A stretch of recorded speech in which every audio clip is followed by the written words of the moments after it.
I didn't find out the truth through a fight. There was no suspicious photo, no lipstick-stained collar. Just a strained Google search. How to delete Reddit post history. That was it. And my entire marriage began to unravel. My name is Adam, and my wife, Natalie, didn't confess her affair to me. She wrote it out for hundreds of strangers on Reddit. Not just told it. She crafted it like a romance novel. Every sentence, every word, was a knife in the trust one thought was unshakable. And now that I know the truth, I don't scream. I don't cry. I don't break anything. I watch. I wait. And I begin to strike back. Welcome to Ready Stories. Don't forget to follow the channel so you don't miss what happens next. I know I should stop, she wrote, but every time he touches me, I feel like I'm finally alive.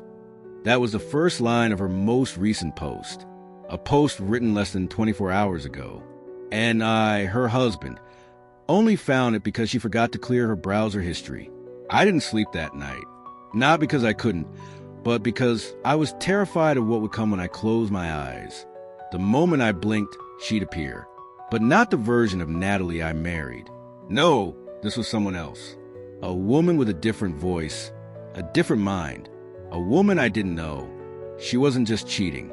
She was documenting it, glorifying it, sharing it with the world, while I, her husband, had no idea I was nothing more than a side character in the story of her double life. The next morning, she walked out of our bedroom like nothing had happened. Her hair tied back lazily, a soft glow still on her face like she'd slept better than she had in weeks. "Want me to make breakfast?" she offered casually. I looked at her. Too long, probably long enough that she tilted her head. "What's with the stare?" she laughed. "Nothing," I said. "Just thinking about this morning's deadline." It was a lie, one of many I'd start telling. Not because I was trying to deceive her, but because I had to play my part. Because the moment she knew I'd read everything, this game would end, and I wasn't ready for that. Not yet. All day I couldn't focus. I tried to work. I really did.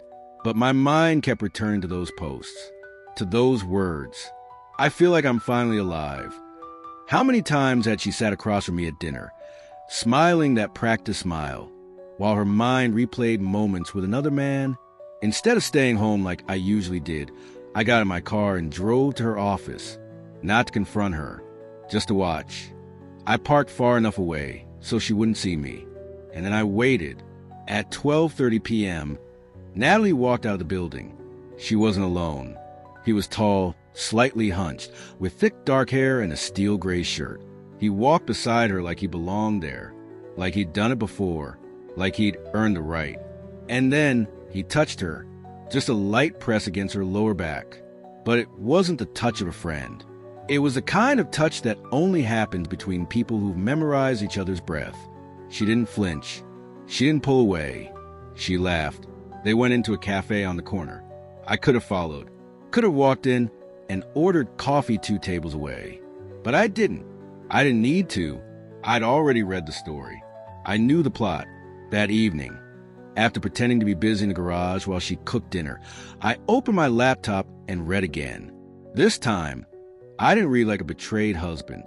I read like an outsider, a stranger studying a case file, a forensic analyst picking apart the mind of someone who no longer belonged to me.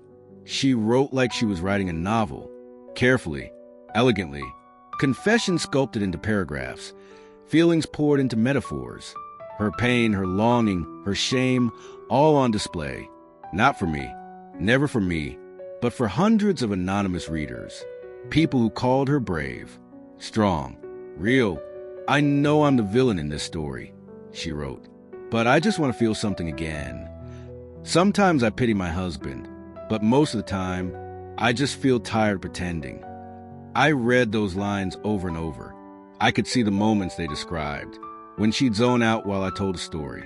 When she'd sigh before a kiss. When her hugs grew shorter. I thought they were signs of stress. Work, life, they were signs of leaving. I thought back to everything.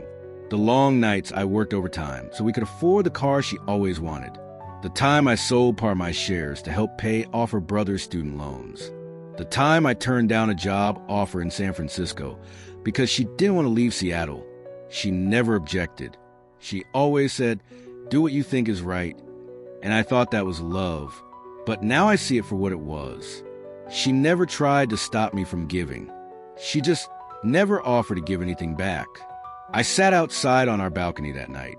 The wind in Seattle was cold, sharp, the kind of air that wakes you up from illusions. I lit a cigarette. I hadn't smoked in years. Natalie hated the smell. Maybe that's why I did it. Voices in my head started talking. One said, "Maybe you can forgive her. She's still your wife." Another hissed. She wrote about her affair in a subreddit called True Off My Chest. She wrote that she didn't love you anymore. I thought about printing out all her posts, covering the bedroom walls with them. Let her wake up to her own words. I thought about leaving, just disappearing. I thought about revenge. But in the end, I realized I didn't have to do any of that. The truth itself was the sharpest weapon. All I had to do was let it sit, let it soak in, let her hang herself with her own story. And then something hit me. In one of her posts, she wrote, "We agreed to stop, but then he said, 'You're the only light in my darkness,' and I couldn't resist going back." It was posted a week ago.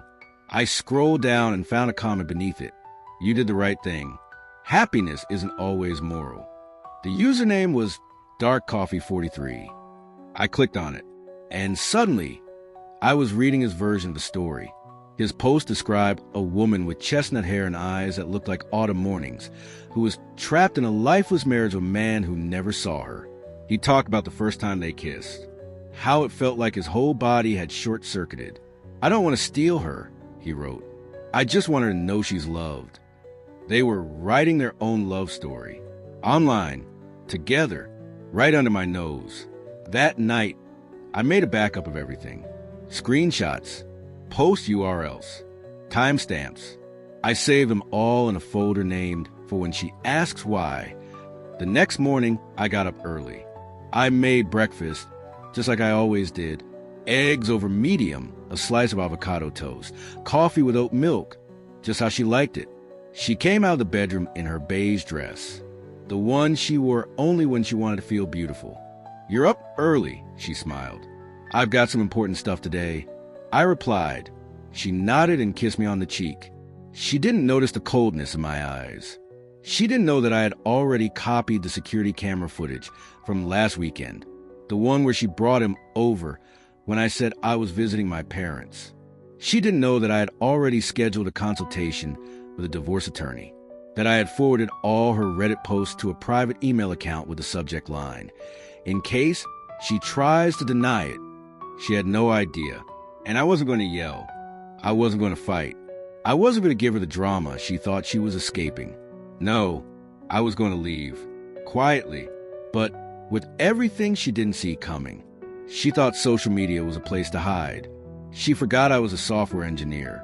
I know how to find what people try hardest to bury. And this story is only just beginning. You just listened to part 2 of the wife who got caught cheating because of her strange habit of posting affair diaries on Reddit. Don't forget to follow the Reddit Stories channel to catch the thrilling part 3.